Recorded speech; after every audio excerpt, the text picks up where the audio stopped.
Hello दोस्तों, अगर आप सीपीयू 2024 का फॉर्म भर रहे हो और स्पेशली अगर ईडब्ल्यूएस कैटेगरी से भर रहे हो तो ये वीडियो बहुत इंपॉर्टेंट आपके लिए रहने वाली है।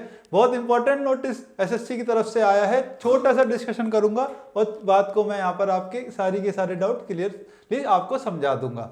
तो दोस्तों वीडियो को शुरू करते हैं। मेरा नाम है अनुराग शर्मा और एसएससी सीजीएल एग्जाम में मैथ में मैंने 200 में से 200 स्कोर किया है, जो नॉर्मलाइज होकर हो गया था 244.44। और माई पाठशाला पे आपका बहुत बहुत स्वागत करता हूं।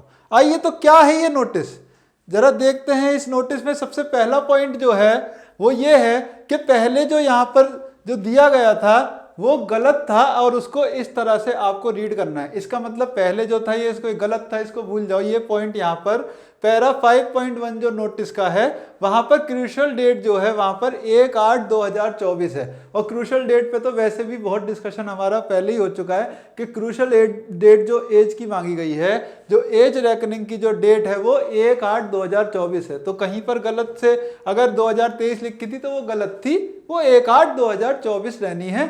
ये यहाँ पर छोटा सा करेक्शन है। लेकिन उससे इंपॉर्टेंट जो पॉइंट आता है वो है ईडब्ल्यूएस वालों के लिए पैरा 6.4। इस पे बहुत ध्यान से देखना और समझना है क्या है ये, कि अगर आप ईडब्ल्यूएस से फॉर्म भर रहे हो तो आपके पास जो सर्टिफिकेट होना चाहिए ईडब्ल्यूएस का वो फाइनेंशियल ईयर 2023-24 के लिए वैलिड होना चाहिए। साफ साफ लिखा है वैलिड होना चाहिए फाइनेंशियल ईयर 2023-24, ठीक है, 23-24। और जो कि इशू किया गया हो किस बेसिस पे, जो इनकम आपकी थी 22 से 23 जो ईयर था उसके बेसिस पे जो इनकम थी उस पे जो इशू किया गया, मतलब 22-23 की इनकम के बेस पे इशू किया गया और 2023-24 में वो वैलिड है। कहने का मतलब हमारा फाइनेंशियल ईयर कब खत्म होता है, यहाँ मार्च में खत्म हो जाएगा, है ना। तो आपके पास ये होना चाहिए सर्टिफिकेट जो अभी इस मार्च तक आपका वैलिड हो। ये मांगा गया क्योंकि नोटिफिकेशन अभी आया है, मार्च से पहले पहले आ गया है। तो कहने का मतलब आपको नया सर्टिफिकेट क्या आप बनाना है सीपीओ के लिए? नहीं, आपको पास जो सर्टिफिकेट आपने पिछली बार बनवाया था अगर ईडब्ल्यूएस का, तो वही वैलिड आपका ये है 2023-24 वाला। तो आगे आने वाले एग्जाम सीजीएल हो सकता है वहां पर आपको नया मांगा जाए, ठीक है, वहां पर मांगा जाए कि 24-25 वाला दिखाओ, लेकिन सीपीओ के लिए तो 2023-24 वाला ही वैलिड रहने वाला है। ये यहाँ पर साफ साफ लिखा है। तो ये नोटिस ईडब्ल्यूएस वालों के लिए बहुत इंपॉर्टेंस रखता है। यहाँ पर आप साफ साफ देख सकते हो। फिर से रिपीट करूंगा कि फाइनेंशियल ईयर 2023-24 में आपका जो है वैलिड सर्टिफिकेट होना चाहिए।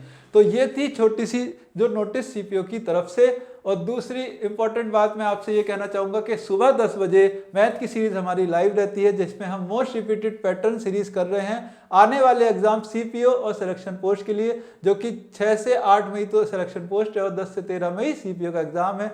मोस्ट रिपीटेड पैटर्न सीरीज में मैथ के वो सारे कॉन्सेप्ट मैं आपको करवाता हूँ जो कि बहुत ज़्यादा रिपीट होते हैं एग्जाम के अंदर, एसएससी एग्जाम के अंदर, is respective of the vendor कोई भी आ जाए ये क्वेश्चन आएंगे ही आएंगे, हमेशा से आए हैं, आगे भी आएंगे। इसीलिए उन पर बहुत ज़्यादा जोर देते हुए कि आप वो क्वेश्चन अच्छे से सही करके आओ। उनका मोस्ट रिपीटेड पैटर्न का एक सेट मैं यहाँ पर लाता हूँ। एक टॉपिक को हम पकड़ते हैं और अच्छे से समझते हैं, सारे के सारे क्वेश्चन आए हुए उस पर हम करते हैं।